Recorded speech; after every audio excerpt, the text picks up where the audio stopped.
All right, I think we are on. Hello, everyone. My name is Cliff Horn. I'm one of the public information officers here at TRSL. We apologize for being a little bit late. We're getting a little ahead of some other things going on here at the office, and had to get some other things set up. So we'll go ahead and get started. I just want to give you guys a couple of friendly reminders about this. So in today's workshop, we're going to be talking about your retirement options. As a couple of friendly reminders, we want to tell you that this information we're going to present today contains general information about the retirement system in itself. All of you are going to be muted, so you don't have to worry about any interruptions, anybody interfering with anything. If you have questions today, and I'm sure you do, that's why you're here, you want to learn about your retirement. If you have questions, we'd simply ask that you type those questions into the Q&A box during the webinar.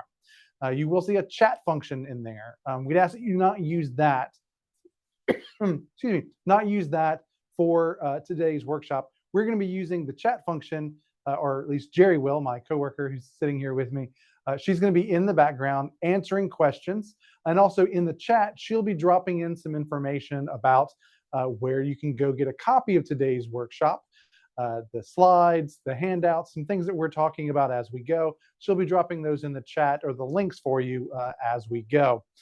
If you have a question that is specific to you about your specific retirement eligibility, your drop window, your salary calculations, questions like that, unfortunately, because of the number of people we have here today and for privacy, we won't be able to look you up in the system today. But we'd ask that you'd send us those questions by going to the website, asktrsl.org. There you can type in your questions, send them over to us. Someone here at the office will be able to see those questions, answer them, and email you back within, well, we're at the end of our day, but by tomorrow, they'll have you an email and an answer. What we're going to be covering today is we're going to be talking about the types of TRSL retirement plans. For those of you who are math inclined, we're going to talk about how you calculate that benefit. We'll also talk about your retirement options, your leave credit, your retirement eligibility, and the types of retirement that are offered to you. And with that, we're going to go ahead and jump straight into talking about what is TRSL. Well, we were established in 1936 as a public trust fund. We are a defined benefit plan, which means it is based on a set of numbers. It is not a contribution plan like a 401 or an IRA. We are the largest public retirement system here in Louisiana with over $22 billion in our investment portfolio. The benefits that we get from being in the system, and I'm in the system just like you, benefits are guaranteed by the Constitution. Which means the funds that we have can only be used to pay out benefits to you or your beneficiary. The types of plans that TRSL has, we have two of them. Regular plan, which are probably 99% of you here today. Those are teachers, admins, support staff, university, community colleges, or technical schools. And then the other program we have is called Plan B. Plan B are food service workers in about 20 parishes that also contribute to Social Security.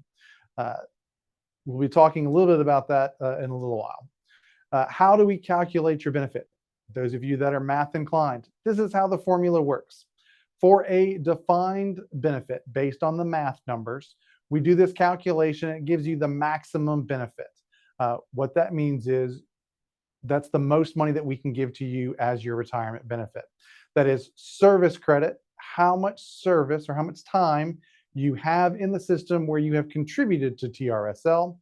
That's going to be multiplied by a final average compensation, FAC. That's a fancy way of saying, what is your monthly average salary? It is either going to be based on either 3 or 5 year average, depending on when you came into the system. And it's based on your 3 or 5 highest years consecutively in your career. For most of us, it's probably going to be our last years in our career. But somebody may have started as a teacher, then gone to a principal or an assistant principal with a higher salary, and then back down to a teacher.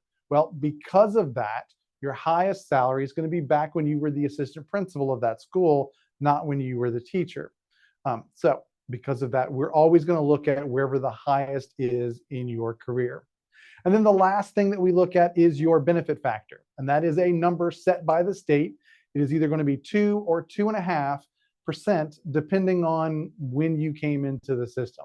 What makes this formula, or what this formula really is saying, is for every year that you work, they're going to take 2.5% of your average salary and give it to you in your maximum benefit. If you have 20 years in the system, that means you're going to get 50% of your salary average. If you have 30 years, that's 75%. And if you have 40 years of service, that is a 100% benefit towards you, that goes to you for your retirement benefit. Now, the retirement options, when you're looking at it, if you've ever gone into member access or contacted us to get an estimate done, it's going to show you some options. There are 8 different payout options, the dollar amounts that are available to you as a retirement benefit. What each one of those represents is money that's given to you every month for the rest of your life, because a defined benefit plan is a lifetime plan. It's not like a defined contribution where if your IRA has $30,000 in it, then you're only going to get that $30,000.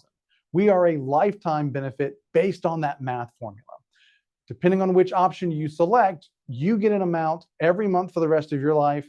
And then when you pass away, anything, it could be either a contribution amount, whatever you've put into the system, goes to a beneficiary, or there is a lifetime benefit for one other person if you selected one of the other options. And we're going to go over all of those options in just a minute. When you get ready to retire and you fill out your application and you've turned it in and you've retired, you're locking in one of these 8 options. Once you've locked it in, we cannot change it. We cannot alter it for any reason. You can't move from one to the other 3 years into your retirement. So we're going to be talking about what each one of those represents. Well, let's go ahead and jump straight into it right now. Every amount is a lifetime benefit for you every month for the rest of your life. And then when you pass away, something happens, either a lump sum or a monthly payment happens. So the first one is the maximum option. That's the most money that we can pay to you as a retirement benefit. You get that amount based on that formula, service times FAC, salary average, times 2 or 2.5%. And then you get that amount every month for the rest of your life. Once you have passed away, you'll notice it says no beneficiary. There's no benefit for them. Correct, because there is no beneficiary listed for the maximum option. What does happen is that when you pass away, if you have any of your contributions, the 8% that you've been contributing while you were an employee, if there's any of those funds left, then that lump sum goes out as a check out to your either estate or your will, listing who gets it. In other words, if you put in your will, it goes to my brother and my nephew, or it goes to something like that. Or if it goes to your estate, it follows community property guidelines and it will go to your next of kin, either your spouse, your children, brother or sister, whomever it may be.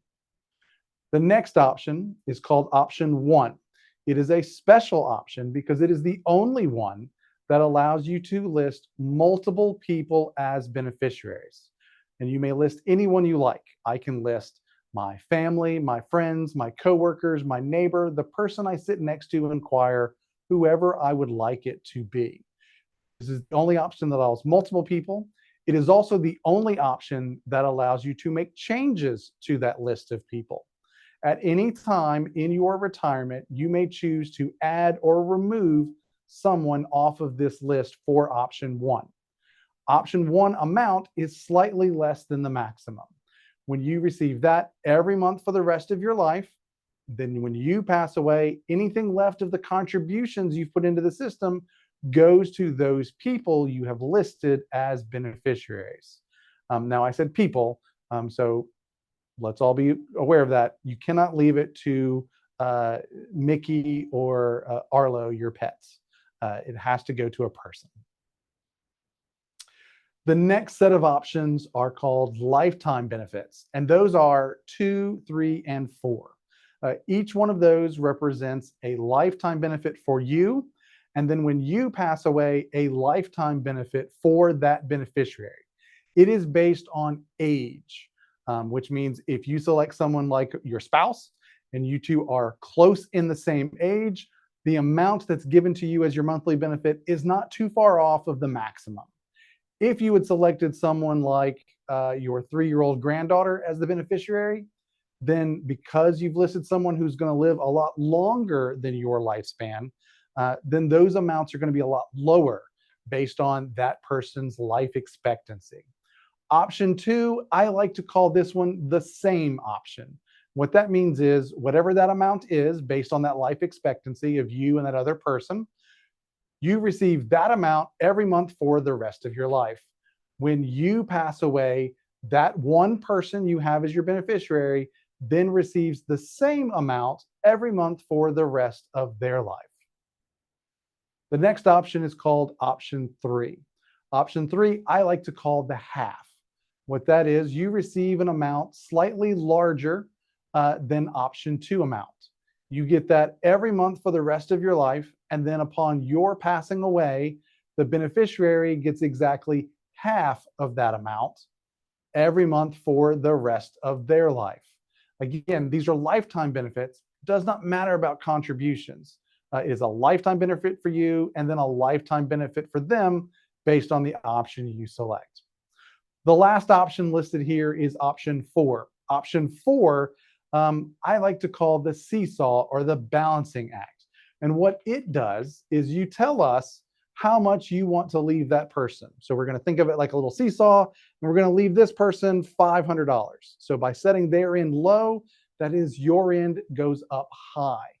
You receive that amount every month for the rest of your life. And then when you pass away, they get the amount you've selected for them every month for the rest of their life.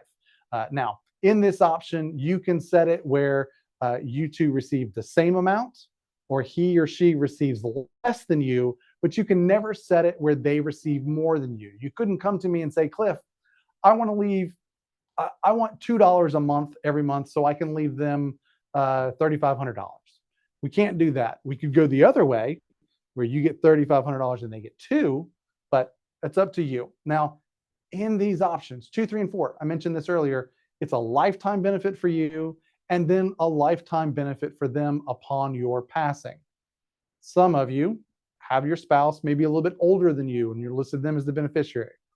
If they were to pass away before you do into your retirement, we cannot add anybody new to replace them because it was based on their ages as life expectancy.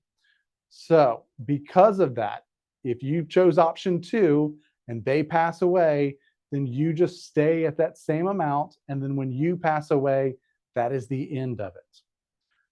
Well, the state didn't think maybe we should do something else a little extra. So they did. They created another set of options. They're called the A options. So we have a 2A, a 3A, and a 4A. All of them work just like their counterparts. So 2A is the same, 3A is the half, and 4A is the seesaw. Now the difference between these, they're slightly less money than the original A or 2, 3, and 4. But what happens is if your beneficiary passes away before you do, your amount moves or pop up to the maximum. You move to the maximum every month for the rest of your life because you no longer have a beneficiary. You get the maximum, and then when you pass away, if there are any funds left, the rest go to your estate. Now, you have to select these options if you're looking at these at the time that you go into retirement. You can't come to me or Jerry 3 months into your retirement and say, my husband Earl's got this cough I'm worried about. Can I switch from 2 to 2A? You have to make that choice at the time that you are filling out your retirement paperwork and retire. So now we know a little bit about the benefits. When am I actually eligible to retire? Probably a lot of you already know and probably have a calendar or a countdown on your phone talking about when you'll be eligible to retire. Well, being eligible to retire really depends on a couple of things. When did you start working for TRSL or covered under TRSL?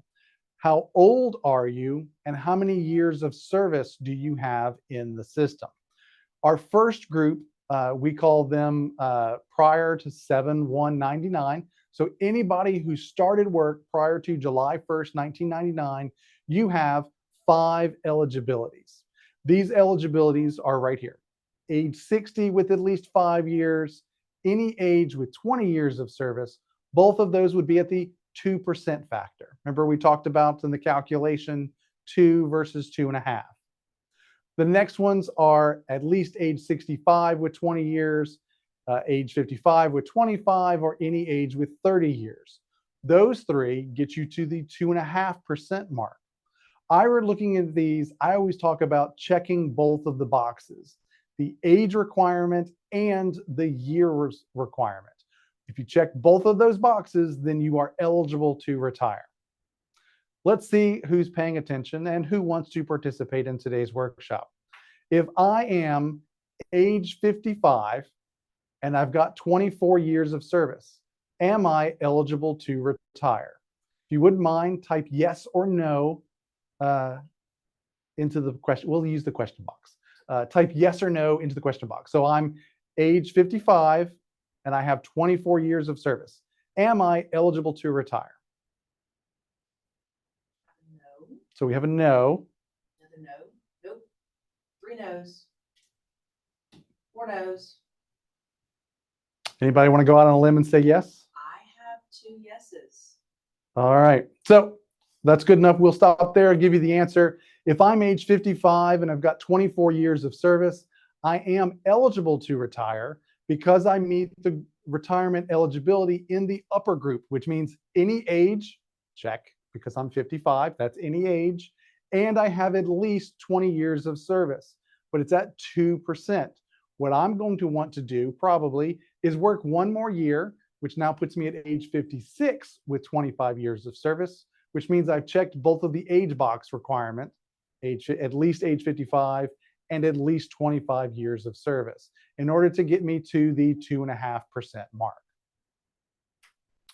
For those of you who started a little later than that, we're talking about July 1st, 1999, all the way until December 31st, 2010, we made some changes, or the state made some changes to the retirement system. Instead of 5 ways to leave the system, we now have 4 ways to leave the system. And that means at least age 60 with 5 years, at least age 55 with 25, any age with 20, and then any age with 30. All of those now are at 2.5%. We've eliminated the 2% category. Now, you will notice that they made a change to the one that says any age with at least 20 years of service, actuarially reduced. And what the actuarially reduction means is that it's based on early retirement. And it says, well, if you are, let's say 55 with 20 years of service, you can retire at that early one, but you're not old enough yet because the minimum requirement for you to retire would be age 60 with 5 years or 55 with 25 years. You're a few years away from that, so there's going to be a reduction for every year that you're not old enough to reach one of the regular retirement eligibilities. And because of that, there will be a reduced amount in your benefit based on how old you are at the time you actually retire. This was until December 31st, 2010, and then they made changes to the system again. And they said those members who came in between January 1st, 2011, all the way up till 6/30/2015, instead of 4 ways to leave the system, now we're only going to have 2 ways to leave the system. And it's going to be age 60 with 5 years or any age with 20, actuarially reduced away from the age of age 60.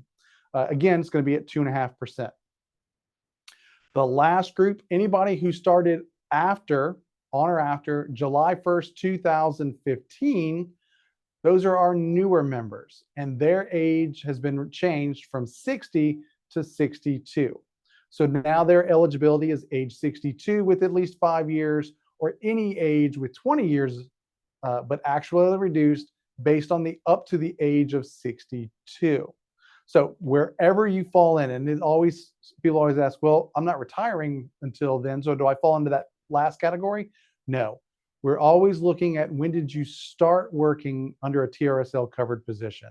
So if you started all the way back in 98, worked for 2 years, stopped, had a family, and then are now back into the workforce with us. Now in 2015 you started, or 2025 you started. Well, guess what? You're still going to be in the older group category. You're not in the new group. We always look at what your start date was when you were into TRSL's system. Let's take a look at the types of retirements that are offered to you.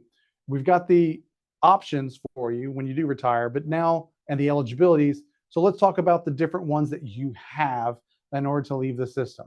The first one is service. Service is the one that we've been talking about this whole time. You stop working once you reach an age with an amount of service credit, retire, and start taking a monthly retirement benefit. The next two are called nest egg retirements, and that is DROP and ILSB, Deferred Retirement Option Program, optional program. It allows you to lock in a retirement benefit when you become eligible, and you lock in an amount, and then we take that amount and deposit it into a savings account for you every month that you're in DROP. You're continuing to earn your regular paycheck and do your job, but we're making deposits into your DROP account. At the end, you retire, start receiving a monthly check, and have a lump sum of money from that DROP account. The next program is an alternative to ILSB, or to DROP. It's called ILSB, Initial Lump Sum Benefit. It allows you, instead of working during that time to make those deposits, instead it says you're allowed to take out a lump sum of your money upfront at the time you retire. But by doing so causes a permanent reduction in your monthly benefits. Depending on how much you take out and your age, there's a formula that happens, and there's a permanent reduction to that retirement benefit. The other two programs, deferred retirement and disability. Deferred means I have at least 5 years in the system. At that time, I may choose to terminate employment, but I'm not old enough to retire yet. I haven't reached the age of 60, but I have at least 5 years in the system. I terminate employment, not retire. Terminate, go do anything else I want to go do. And when I reach the proper age, I come back to TRSL, not for a job, but to apply for my retirement based on the years that I've left in the system. The money that I put in stays with TRSL all the way up until I've reached my age requirement. And then I fill out my paperwork to retire and start receiving a benefit based on the years I left in the system. And they do that calculation for you. The other program is called disability retirement. Because you are no longer able to do your job because of a medical condition, you can apply for the disability retirement.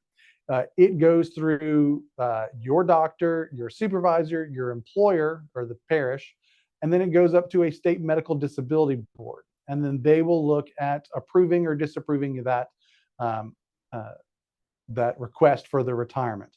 Now, by taking the disability means you're no longer able to do that job anywhere. That doesn't mean just here in Louisiana, but other states, private schools, other countries. You cannot do that program or that whatever you were doing for the schools. If you claim the disability, it means you're not eligible or not able to do those positions anymore because of that medical condition. Let's take a few minutes to talk about DROP. We're going to go back to those nest eggs. Now, normally, and Jerry can verify this, we have like 5 videos on our YouTube channel that go over what DROP is, how it works, all of the details in it. It's probably close to like 3 hours worth of videos. We are not going to be here for 3 hours while I'm going over this. I'm going to give you worst joke you're going to hear today, probably not the only joke if Jerry has her way, the Cliff Notes version of that program. Thank you. DROP, again, is a optional plan. It allows you to freeze the retirement benefit. You continue to work, we make deposits into your, we make deposits into your account. Maximum amount of time to be in DROP is 36 months, 3 years. Minimum amount of time is 1 day. Why you would want to be in 1 day, I don't know. It's completely up to you because it is an optional program. Every month you're in, we make a deposit into your DROP account. Now, the benefit is based on whatever we locked in at the time that you were eligible. Once you go into drop, it is permanent. You are locked in. We cannot change the option. We cannot change your time in the system. We can't change any of that. We recommend 6 months prior to your retirement that you fill out your application to retire. Or sorry, before you go into drop. It's a Form 11, simply says, my name is Cliff. I want to go into drop on this date with this person.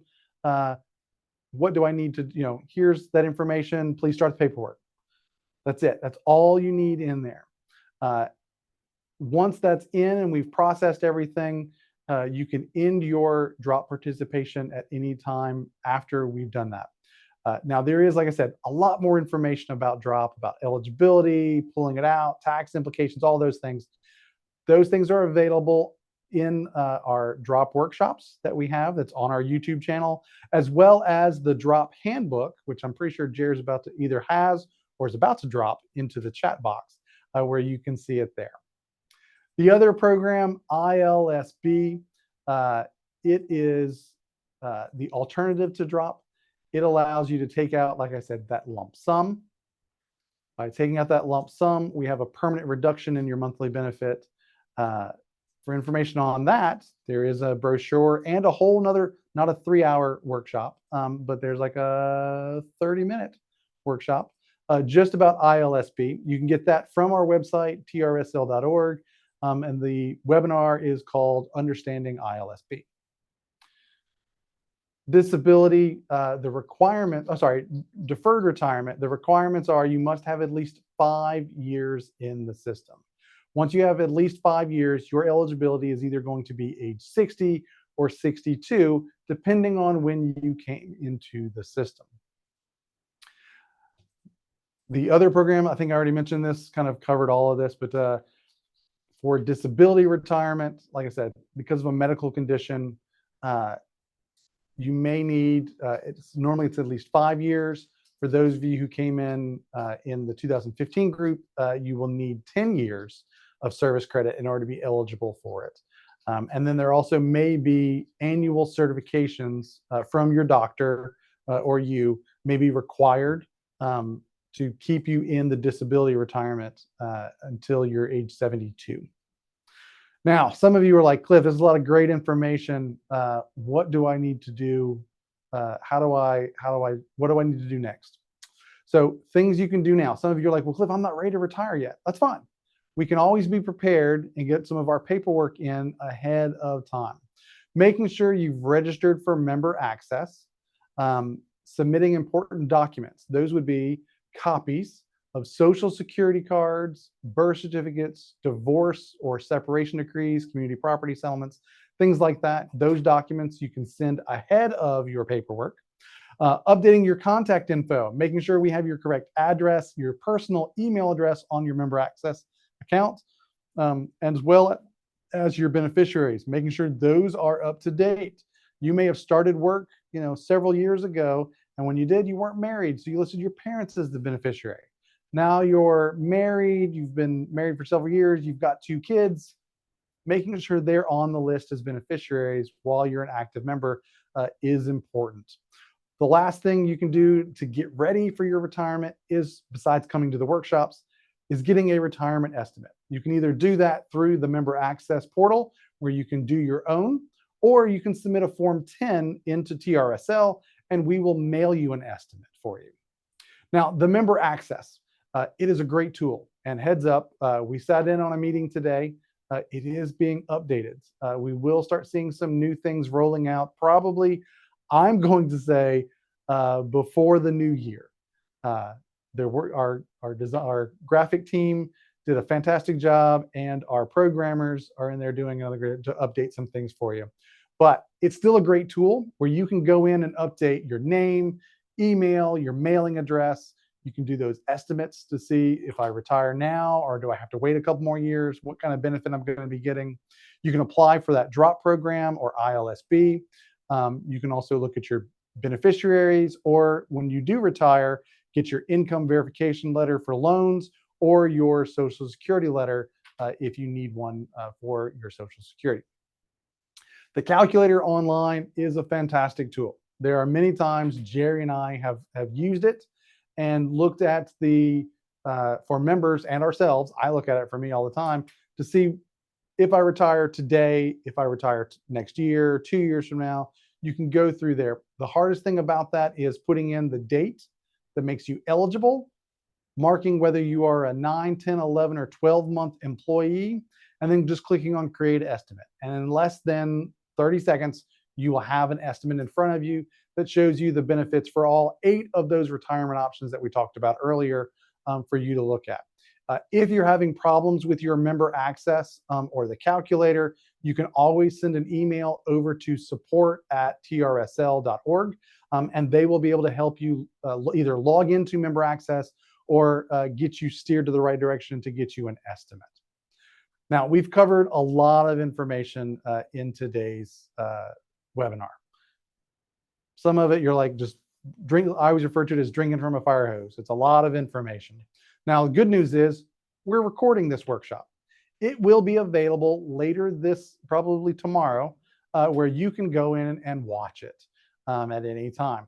Also, the brochures that Jerry has been dropping into the chat box over there, the forms that we talked about, all of those are available on our website at trsl.org. Any newsletters, so we have a newsletter for members, retirees, and employers. They're all there, as well as a fantastic FAQ page that just got updated that goes through and shows all the information based on what you're looking for. If you're looking for retirement questions, if you've got paying questions, if you've got service credit questions, it's all available on the FAQs.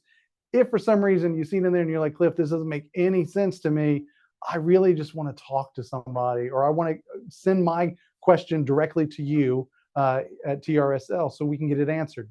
Not a problem. You can go call us Monday through Friday from 8 to 4:30, Monday through Friday, except for holidays, at 225-925-6446, or outside of Baton Rouge area, 1-877-ASK-TRSL. You can also go and email us or send us your questions through our webpage at asktrsl.org. There you'll type in your contact information at the top and then into your question, whatever it may be. And normally by the end of that day, whenever you send that question, you will get an answer to that. We also want to make note of our social media pages. We talked about it earlier, our YouTube channel. All of our workshops that we've ever done, plus some other great little mini videos, are available on our YouTube channel, as well as social media posts that we post on our X account and our Facebook, where you can go in and see updated information that may affect you as a TRSL member. The legislative session, there may be a workshop that's coming, there may be a job opening that we may have, and we do have job openings here at TRSL. With that, I'm going to ask Jerry, I'm going to lean over to her and ask her any questions that we may have had coming up. We have had 3 come in from one person. Is my spouse and dependent still eligible for insurance coverage when I retire? That is a question better to be asked to your employer or your insurance provider, because those coverages are going to be in employment. From your employment benefits, that's going to continue into retirement. And the other 2 is a little bit about return to work, Cliff. They want to know if there's a cap or if they work sometime somewhere else. You want to give them just the general about returning to work? Sure. First, let me just say this. What I always like to say is you work here as long as you're healthy and you're happy. And then when you're not one of those 2 things, it's time to retire and to go do something else. Some of you may go do something else and then be refreshed and want to come back to the school system. You can, but there are certain caveats to doing that. And that refers to an earnings limit. You want to come back as a substitute and just fill in some time? You can, but there's an earnings limit on what you can earn as the substitute, which right now it is listed at 25% of whatever your salary average was at the time you terminated employment. Some of you may be coming back because your schools are in critical need of certain positions. Because of that, there is no earnings cap on those, but there may be things that happen to your retirement benefit when you come back to us. There may be a suspension of your retirement benefit, but you may be earning more service credit because you've come back into the system under that critical shortage section. Now, each school system is going to walk you through wherever you go to get a job with them. They'll walk you through the return to work sections, depending on how they're hiring you under a critical shortage, as a substitute, a nurse, speech pathologists. All those different things have different categories they fall under, and a couple of more. And there's some more coming. There's another legislative bill that's coming up. There'll be changes to that. But the school system will be the one who will be able to walk you through how it's, if you come back to work for them, what happens to your retirement, and then what happens to your employment check while you're getting that. Because they'll be happy to hire you and get that employment check, but there may be something that happens, either a suspension or a delay in your retirement check while you're still employed, or while you're secondary employed in there. And because of that, you always want to check with them before you officially go in, because that may change your decision. If you're not getting your retirement check and the employment check, you may not want to. But I also want to say this: if you leave us and you go work anywhere else in there, if you want to go work for another state agency that's not covered under TRSL, a private school, a public school in another state, a Walmart greeter, if you want, all of those are not under TRSL's return to work laws, which means you may start those the very next day and have no offset in your retirement benefit and that employment check for you. We do have another question. How soon should I go to speak to someone at TRSL if I can retire in 3 years? So a good rule of thumb for this is when you get around the 2-year mark, that is the time where you either want to come talk to someone, schedule an appointment, which they do virtual appointments if you don't happen to be in Baton Rouge, or a phone call, or if you want to come in, you can as well. Schedule an appointment around 2 years, or if you just need to get an estimate, to do that as well around the 2-year mark. That kind of gives you an idea of what you're thinking about as you prepare to make that exit or that transition out of the workforce into retirement. And then when you are after that, we normally recommend probably 6 months to start the paperwork process prior to your retirement date. So if you're looking to retire at the end of the school year, January, February is the time frame you want to start filling out that retirement paperwork to get it processed. Have we had someone walk in and say, today is my last day, here's my paperwork? Yes. Did they get paid immediately? Unfortunately, no, because there's some other paperwork that has to happen before you can actually start getting paid for that. With that, I do want to say, I want to thank all of you who came out to today's workshop. And then your friends are going to be like, oh, I missed out. Was it good? Yes, you can watch it again on the YouTube channel. But I also want to say this summer, we are making plans to do a lot of in-person summer planning for your retirement workshops. The list has not been released yet, but we will be covering about 15 or so locations throughout the state, not just here in Baton Rouge. If you happen to be in Baton Rouge, come on and see us. But we will be going out to Lake Charles, Bossier, Monroe, Rapides Parish. We'll be going out to Lafayette, to Lafourche, to New Orleans, St. Tammany, all of those different locations. They'll be coming out soon for our summer in-person workshops. We also, you're like, oh, those are great, but I can't make any of these locations. That's fine. We're also going to be doing, I think, 4 or 5 of them virtually, just like today's workshop, where we'll be doing the same workshop, but we'll be doing it via Zoom. So you can see that, and then we'll be recording it and posting it on our YouTube channel as well. So I think that's going to cover us. Anything else for us, Jerry? Nope. No. Happy Friday Eve. Happy Friday Eve. Today is Thursday. Jerry always calls it Happy Friday Eve. I want to say thank you guys so much for coming out to us. We are so grateful that you did. If you have any questions, please reach out to us. Thank you guys so much, and you have a good day.